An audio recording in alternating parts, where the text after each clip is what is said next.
Hey guys, it's Barrett with the Gimpy Camper. So I want to talk to you today about one of the most asked questions that I see in forums about RV camping. And that's, what do you do if you're like boondocking without power and you need to use a CPAP? How do you power your CPAP? There's a few different options for you. It's going to get from simple to kind of complicated and expensive, but there's not a lot of really cheap options for you. But I'm going to just kind of show you what I've done in the past and the steps that I've taken to get where I am today, and show you my setup that I have now and the setups that I've used on the way here. So if you're interested in that, stick around till after the intro here and we'll go through it step by step.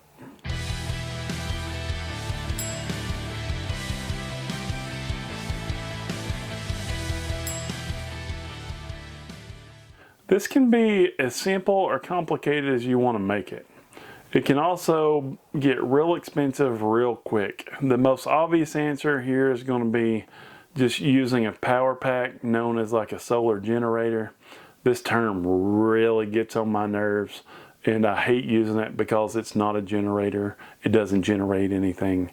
It's a power pack. It's a battery and an inverter and like a charge controller usually. That's all it is. It's not a generator.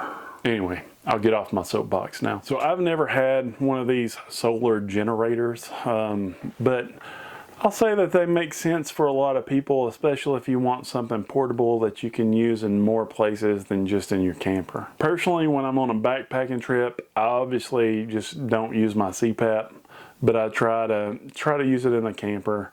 And so I have went through a few different ways of powering it, and I'm going to go through those with you today. So let's walk through all the power options that I've personally used in the past. I started with a Schumacher Instant Power Jump starter that has a built-in inverter. I will say that while this worked, it just wouldn't last. It wouldn't last 2 full nights. It lasted about 1.5 nights. At about 1 a.m. on night 2, it would go dead. So then I actually installed a power outlet in my bedroom and attached it to a small 750 watt inverter to my Line Energy 1300 lithium batteries. Now this worked pretty well, but it was kind of a pain because I had to go in the storage down below where I had that inverter mounted, and I had to manually turn it on and off. And so then I decided that I wanted to add a pure sine wave inverter to cover all the outlets in the camper. So I installed a 2000 watt Renogy inverter, which has worked pretty well. But I will say that when we were dry camping, it seemed to draw more power from the batteries, quite a bit more than I actually thought that it would when I left the inverter on all night. So I changed my system up one last time, and then I installed an additional 12 volt outlet at the base of my bed and ran a 12 gauge wire to a 12 volt DC fuse block that's down near my battery. So after that, I got a 12 volt power plug for my CPAP. A lot of CPAPs are going to have this 12 volt power plug. Now there are usually like $60, $80, $100, so they're pretty expensive. But it's going to be the most energy efficient way to power a CPAP, because if you use an inverter, you're going from losing some power to go from DC to AC, and then it's going to take the AC in the power block and make it back into DC, and so you're just kind of going around in a circle a little bit and wasting a little bit of power. So the 12 volt power plug is going to be the most efficient way, but I will say that I wouldn't personally use it in an outlet that's pre-made in an RV, because a lot of these, like where your USB plugs and stuff are, the wires are really small there. I would run a heavier gauge wire, because I think it's going to be pulling a couple of amps. I'm not sure, I never measured it exactly, but it's going to be a decently heavy draw, and I would personally like it to be on a heavier wire. So that's why I ran the 12 gauge wire from my bed at the plug that I installed all the way down to the batteries there at the DC fuse block. Also, I recommend, even if you use it at home, that you don't use like the warmer or humidity with CPAP in the camper.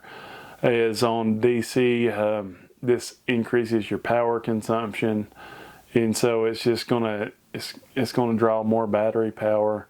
You can use it without that, And that's personally what I do. I actually don't use a worm or humidity at home, which, you know, used to drive my nose out a lot, but I just got used to it because I always felt like I'd wake up like choking to death with the humidity. So I don't personally use it, but that's just me. Now, one last option to power your CPAP that I've also not used is to use a battery that's manufactured to be paired with the CPAP. You know, these are pretty expensive. I'm talking like $300, $400, $500 a lot of times. And in my opinion, it'd just be as cheap just to get a power station.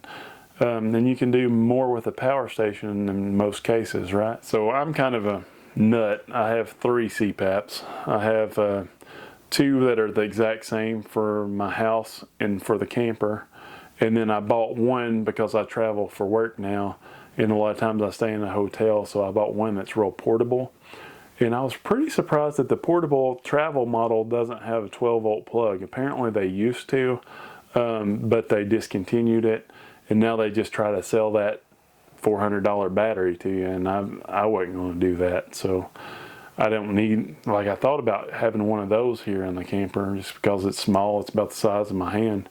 But it's just, I was like, why? So I actually, oh, and another thing that can save you some money, you know, if you need a CPAP and you're wanting an extra one for the camper, you can actually find some that are like a refurbished. The one that I used when I bought mine, I bought the one for the camper here. It was actually had like quite a few hours on it.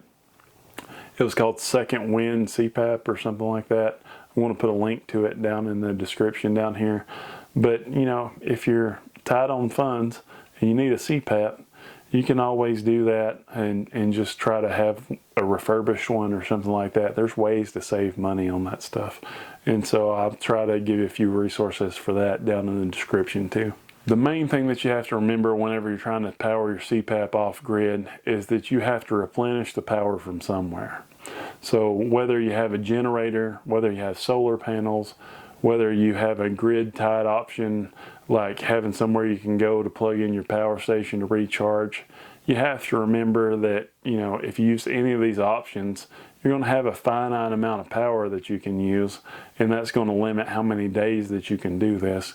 And the 12-volt system, it just works well for us. I have the lithium batteries in here. They have a good life. I've had a few issues here lately because I keep adding more and more stuff that has a parasitic draw.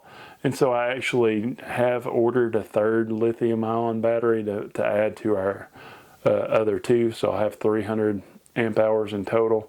And I think that'll take care of the issues that I'm having there.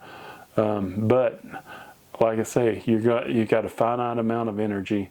And so we do have a generator built into the camper here, or I actually installed it, but it's technically it runs outside, but it's installed on a drawer slide in this cargo area. If you've not seen that, you know, it's one of my most watched videos.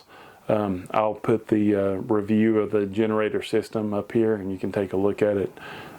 Remember, if you're going to do anything like that, be really careful for carbon monoxide type stuff, because, you know, carbon monoxide, they call it the silent killer. You don't know about it till it's too late. And you have to have a lot of precautions. And so you need to do a lot of research on that before you use a generator real close to your camper. Now on top of the generator, we do have 300 watts of solar panels mounted to the top of the camper here that's flat. And in the summertime, whenever it's over here in storage, I never have to worry about the batteries going dead. In the wintertime, they do die from time to time if I don't come over here and charge them up because it's not getting any sun. So that's another reason that I chose to add a 3rd battery to the battery bank here. And I don't really think that I need a 4th one. I'm going to try out the 3rd one. I was kind of tempted to go back to Costco and get the 2-pack again. If I had it to do over again, I might even get like ampere time or something like that. But you got to do your own research on that kind of stuff. But essentially, you know, I personally feel like if you're going to be in a camper, that a battery bank with some lithium batteries, even like the cheaper ones like ampere time or chins, there's the only negative aspects to those that you can really find are that they don't really have cold weather charging protection a lot of times. And for some people that's not an issue. If you're going to mount them inside the camper with the heat on, if you're going to not be in cold areas, it's not an issue. But lithium batteries and an inverter, and a charge controller, for me, buying them separately and putting them in the camper is going to be way more bang for your buck than getting a solar power station, solar generator, whatever you want to call it. One thing for that, it's usually going to be less cost. You can control the quality of each individual part as you see fit.